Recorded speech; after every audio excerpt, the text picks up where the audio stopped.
The first variation that we have here is the double dumbbell Bulgarian split squat. So this is having one dumbbell in each hand. Now this variation is going to be a little more hip-based as opposed to knee-based. So you'll see that I get to sit my butt back a little bit and I get a nice stretch in the hips and the glutes. So also pay attention to my setup here. You'll notice that both of my knees, front and back leg, are bending at a 90-degree angle or even more.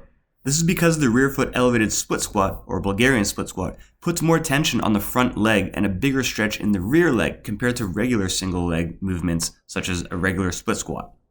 Now you can do an exercise any way that you want to target certain ranges of motion or certain areas. However, this is generally what you don't want to do. Having your foot too far forward and then your rear foot too far backwards is going to put a huge stretch on your rear leg's hip flexor. It's not going to feel great, especially under a lot of load. It may even cause injury.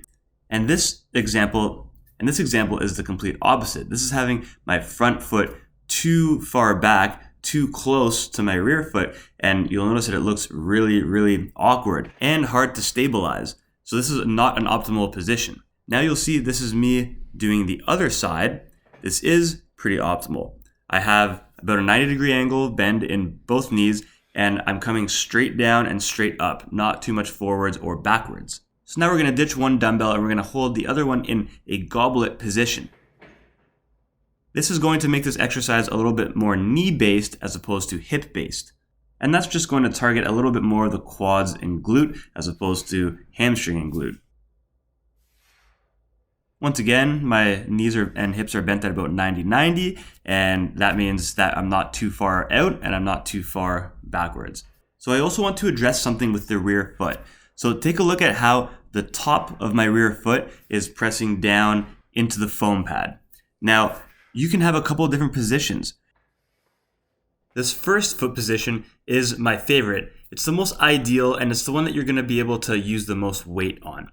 So you can see here that above my toes and the knuckles of my foot, I'm actually pressing down into the foam pad. Now that's going to allow us to be nice and stable through that back supporting leg, but it's also not going to use our back leg too much to help out.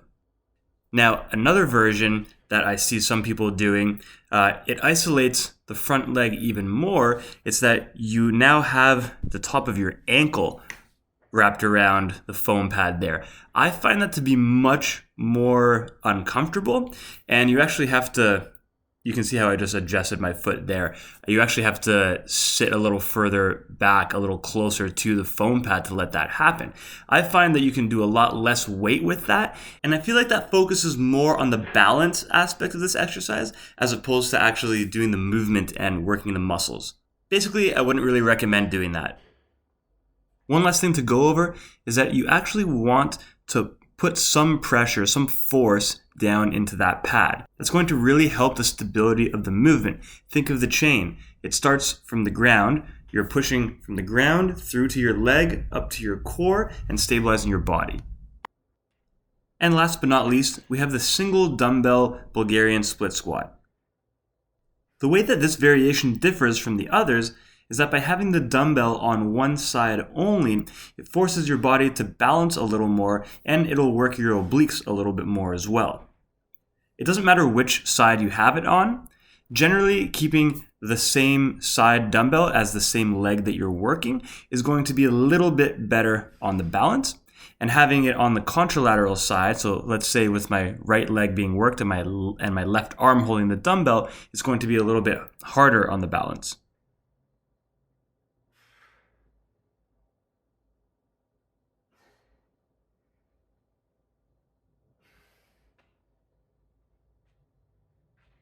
This is an alternative way to actually get into the right position. You start from the ground and you make sure that your front leg's knee is flexed at around a 90-degree angle. Also, your rear leg, you want from the knee up to be nearly vertical. That's a pretty surefire way to make sure that you set up properly for your Bulgarian split squats.